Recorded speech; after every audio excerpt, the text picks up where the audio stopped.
Start with the name of Allah Almighty. Dear students, I am here for the discussion of a second year English paper. I hope all of you people will be fine. I am going to talking about your MCQs paper. Basically, three parts of your MCQs paper. The one part is synonyms part, and the second part is appropriate preposition, and the third part is choose appropriate correction. Okay chips वोर अ tattered gown tattered का मतलब होता है फटा पुराना। ठीक है जी, इसका जो राइट ऑप्शन है बेसिकली वो है जी आपके पास B option is the right option, torn. Okay, Catherine gave chips a calmness and poise का मतलब होता है तवाजुन, पॉइस का मतलब होता है बोझ। The right option is B option. Okay, Grayson's father was rescued का मतलब होता है बचाना। The right option is C, saved. Abruptly chips flamed up, abruptly का मतलब होता है अचानक, यकायक। Okay, the right option is B, immediately. Chips thrashed captain's father for exaggeration. Thrashed का मतलब होता है जी मारना, स्ट्राइक करना, पीटना। The right option is B. Okay, punished. At last chips has something tangible का मतलब होता है वाजे, महसूस को भी कहते हैं, वाजे तौर को भी कहते हैं। The right option is C option, solid. His methods of teaching were slack basically the slack mean of नर्म, मुलायम। The right option is B, slow। ठीक है जी, B option the right option। Chips recounted the event many times। बहुत सारे बच्चे इसको recounted पढ़ते हैं, तो recounted is the wrong pronunciation। The right pronunciation is recounted the event many times। recounted का मतलब होता है दोबारा गिनती करना। ओके, अच्छा, recounted का मतलब बयान करना भी होता है। The right option is D. Okay, tell he shrank instinctively का मतलब होता है बिला इरादा।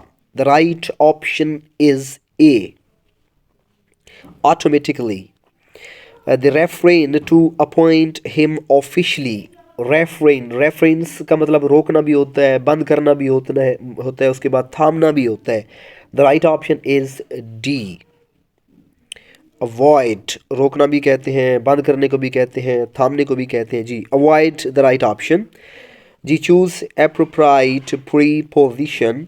Nature is not hostile dash man, nature is not hostile to man. Basically, we use to in this context to indicate the relationship between nature and man. ठीक है, आदमी और उसकी नेचर के बारे में जब हम कोई रिलेशनशिप शो करते हैं तो तब हम क्या लगाते हैं, टू लगाते हैं। या जब हम किसी भी चीज़ को कंपेयर कर रहे हों किसी भी दूसरी चीज़ के साथ, तो तब भी हम क्या इस्तेमाल करते हैं, टू इस्तेमाल करते हैं। तो इसका जो राइट ऑप्शन है वो है जी D option, to is the right option. Nature is not hostile to man. Next, he is fit dash this job, he is fit for this job. Basically, we use for in this context to indicate suitability. It suggests that the possesses the necessary qualities and skills required for this job. ठीक है, हमने यहाँ पे जो for लगाया है वो इसलिए लगाया है क्योंकि जॉब के दरमियान और जो जॉब करने वाला है, ठीक है, उसके दरमियान जो एक्सपर्टीज़ हैं, जो स्किल्स हैं, उनको शो ऑफ करने के लिए हमने क्या लगाया है, यहाँ पे for लगाया है। तो यहाँ पे जो राइट ऑप्शन है वो है C option is the right option. Next, prevent you brother not a brother. ठीक है, यहाँ पे बहुत सारे बच्चे इसको पढ़ते हैं ब्रॉदर। ठीक है, brother basically wrong pronunciation, the right pronunciation is brother. Okay, prevent you brother dash bad company. Right option जो है इसका वो ये है कि prevent your brother from bad company. जब हम किसी नापसंदीदा चीज़ में मुलविस होते हैं या उससे मुतासिर होने से रोकने के अमल की निशानदही करते हैं, तो तब हम क्या लगाते हैं, फ्रॉम लगाते हैं। ठीक है, यहाँ पे बेसिकली जो बैड कंपनी जो है ये नापसंदीदा अमल है, तो इससे रोकने के लिए जो है ना हमने क्या लगाया है, फ्रॉम लगाया है। तो इसका जो राइट ऑप्शन है वो है जी डी ऑप्शन, नेक्स्ट है जी, I prefer tea dash coffee, I prefer tea to coffee. ठीक है जी, टू मैंने आपको पहले भी ऊपर बताया है, जब हम किसी चीज़ का कंपैरिजन करें, ठीक है, या जब हम किसी चीज़ का रिलेशनशिप शो कर रहे हो तो तब हम क्या लगाते हैं जी, टू लगाते हैं। इसका जो राइट ऑप्शन होगा वो होगा जी बी ऑप्शन। ओके, नेक्स्ट है जी हमारे पास, my brother is good dash mathematics. ठीक है, अब यहाँ पे बहुत सारे बच्चे जो हैं वो ये गलती करते हैं कि वो यहाँ पे लगा देते हैं my brother is good in mathematics. ठीक है, तो यहाँ पे इन नहीं आता, basically we use at in this context to indicate proficiency or skills in a particular subject or activity। ठीक है, जब किसी भी शख्स की किसी particular एक्टिविटी के अंदर कोई एक्सपर्टीज़ हो, ठीक है, या उसमें कोई अच्छा हो वो, तो तब हम क्या लगाते हैं, एड का इस्तेमाल करते हैं, नाटा इन इस्तेमाल करते हैं। My brother is good at mathematics, this is the right option is at, A option is right option जी। ओके, नेक्स्ट हमारे पास, choose appropriate correction, everyone of you have dash chance, everyone of you has a chance. अब यहाँ पे हमने has का इस्तेमाल क्यों किया है, dear students, everyone is singular pronoun, so it should be followed by has instead of have. ठीक है, एवरीवन जो कि एक सिंगुलर प्रोनाउन है, तो इसीलिए हम हैव का इस्तेमाल नहीं करेंगे, बल्कि किसका इस्तेमाल करेंगे, हैज़ का इस्तेमाल करेंगे। इसका जो राइट ऑप्शन होगा वो होगा जी D option, everyone of you has a chance. Chance भी नहीं होता ये वर्ड, ठीक है, चांस होता है ये।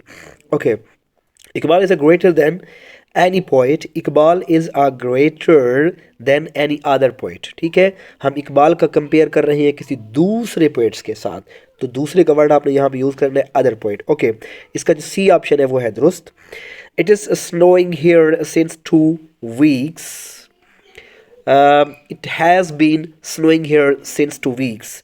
इसका जो राइट ऑप्शन है वो है जी, it has been snowing here since 2 week, B option जो है वो यहाँ पे इसका दुरुस्त है जी। द मैन इज़ मॉर्टल, इसका आएगा जी मैन इज़ मॉर्टल। ठीक है, बेसिकली मैन जो है वो तमाम ह्यूमैनिटी को शो कर रहा है। ठीक है, तो यहाँ पे दा लगाने की ज़रूरत नहीं है, दा जो है वो रेपिटेशन ऑफ वर्ड है, तो यहाँ पे हम दा नहीं लगाएंगे, तो man is mortal enough. Okay, C option इसका राइट ऑप्शन है। I bought a pen who is pretty. Okay, इसका जो राइट ऑप्शन है वो है जी A, I bought a pen which is pretty. ठीक है, हम पेन की जो क्वालिटी है उसको बता रहे हैं, तो हु इस्तेमाल नहीं करेंगे, हम क्या करेंगे जी, विच इस्तेमाल करेंगे। ठीक है जी, ये आपका एमसीक्यूज़ का पोर्शन था, तो मिलते हैं नेक्स्ट वीडियो की तरफ, तब तक के लिए इजाज़त दीजिए। अल्लाह पाक हम तमाम मुसलमानों का हामी नासिर हो। अस्सलामु अलैकुम।